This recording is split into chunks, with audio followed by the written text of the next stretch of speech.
My name is Professor Isaac Macharia Muthure. I have been practicing ENT for the last 27 years. I have special interest in ENT, in various areas of ENT, including pediatric ENT, that is ENT diseases in children, snoring and sleep disorders, allergy in ENT,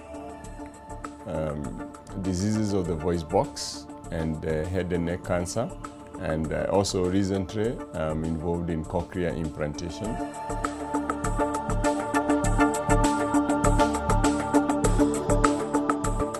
First, maybe we describe what is the larynx, because then you would understand what is cancer of the larynx.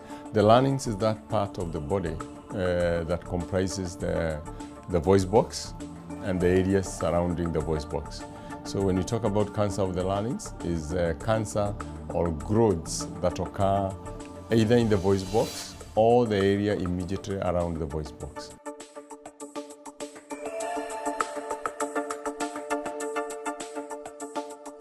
The major risk factors for cancer of the larynx are smoking, excessive alcohol intake, and it has also recently come to light that persistent acid coming up from the stomach to the throat may promote the occurrence of cancer of the larynx, what we call acid reflux, because there are people who don't smoke or don't take alcohol, yet they develop this. It's a constant irritation, whatever the cause of that irritation. So, smoking irritates constantly. Acid coming from the stomach may also irritate constantly, although it's a minor cause. But cigarette smoking is the major risk factor.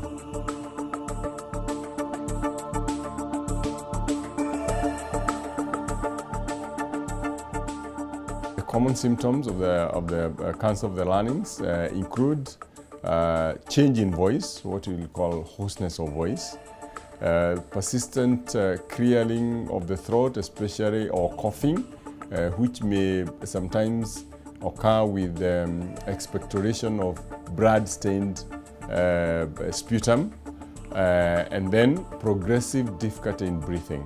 That somebody will find that they are progressively finding it difficult to breathe, and the noisy breathing. So when they are breathing, they are making a noise. And but the major symptoms are change in the voice. Some in advanced cancer of the larynx, sometimes you may have problems in swallowing. So you have difficulties in swallowing, you find that swallowing is difficult. Most of the times this means that the cancer may be growing out of the larynx and is growing towards what we'd call the esophagus, that is where the food passes through. From the mouth to the stomach.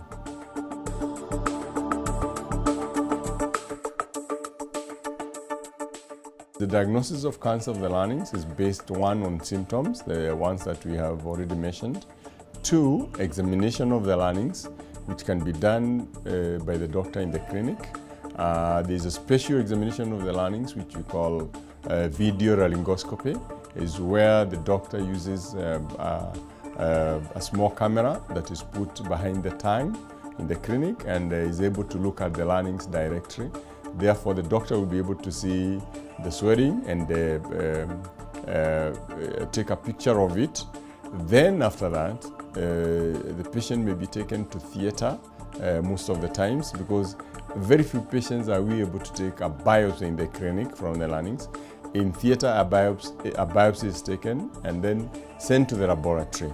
The results of that biopsy are what confirms what type of cancer of the larynx. Because although we talk about cancer of the larynx, there are various types of cancer of the larynx. Once the diagnosis is confirmed, depending on the stage of the cancer, again, during the examination, both in the clinic and in theater, and in addition to special X-rays, CT scans, and MRI, the doctor is able to stage the cancer, so that we have either stage 1, stage 2, stage 3, or stage 4 cancer. Depending on the stage of cancer, the treatment, early stage cancer treatment, that is stage 1 and 2, treatment is usually by surgery, and these days that can be done with laser surgery. And that this may be all that is required, that if the doctor is able to remove all the swelling completely, then the patient may not need any further treatment. Apart from regular follow-up, because sometimes it can come back. If the cancer is advanced, stage 3 and 4, there may be a combination of surgery followed by radiotherapy and chemotherapy. Now, there are also times when, instead of surgery, radiotherapy alone is used for early stage cancer of the larynx. But the 3 modalities of treatment for cancer of the larynx is surgery, radiotherapy, and chemotherapy. Majority of patients will require radiotherapy, whichever the modality is. Radiotherapy is a very important part of the treatment modality, either after surgery or radiotherapy alone. In the very advanced, advanced cancer of the larynx, surgery may involve removal of the whole of the voice box, what we call total laryngectomy. Total laryngectomy means that the tumor usually will be late stage 3 and stage 4. And it means that the tumor has not spread outside the larynx. It is still confined within the larynx. And then the total removal followed by radiotherapy for majority of cases. There is what is called partial removal or complete removal. If it is complete removal, it means that we have to have a different, to create a passage for breathing, which is created in the neck. We create a hole that connects from the external environment to the air pipe, which is called the trachea, and then to the lungs. And that is a permanent creation.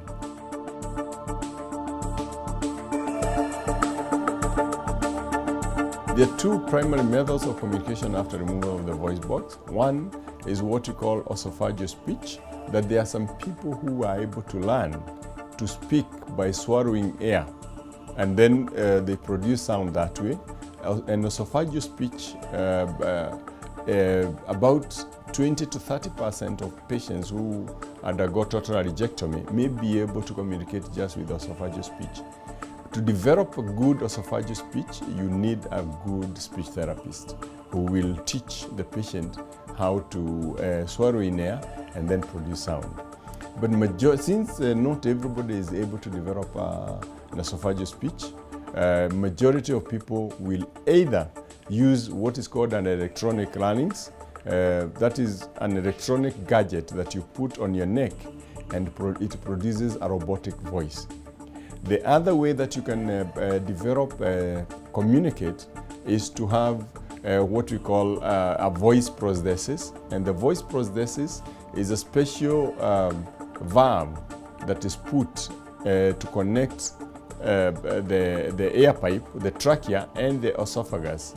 Again, so that when you want to talk, you'll close the hole that you breathe through, and air will be directed into the esophagus, and you produce speech.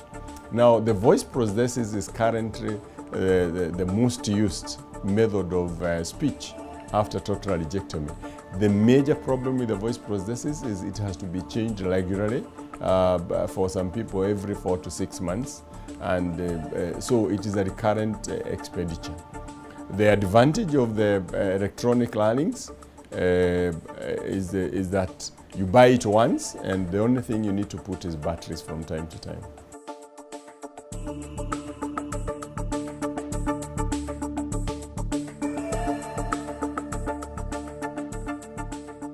For a patient who has had a diagnosis of cancer of the larynx and has had treatment, it is important that this patient, whatever modality of treatment a patient has had, it's important that this patient is followed up. For the early stage cancer and even some stage 3 cancer, there is a practice which is called voice conservation. Voice conservation is that whatever treatment is used, you try and conserve the voice because of communication. Now, because of wanting to conserve the voice, then the treatment is less radical. For example, you want to conserve the voice box. So if you do either partial radiectomy or you do radiotherapy, it is important that this patient is followed up regularly for a lifetime, for his lifetime, because there is a few patients where this cancer can occur. And if, for example, the first treatment was radiotherapy and the cancer recurs, then most likely this patient will need surgery, because it's very rare that we repeat radiotherapy, unless the dose that was given during the first treatment was not the maximum dose allowable.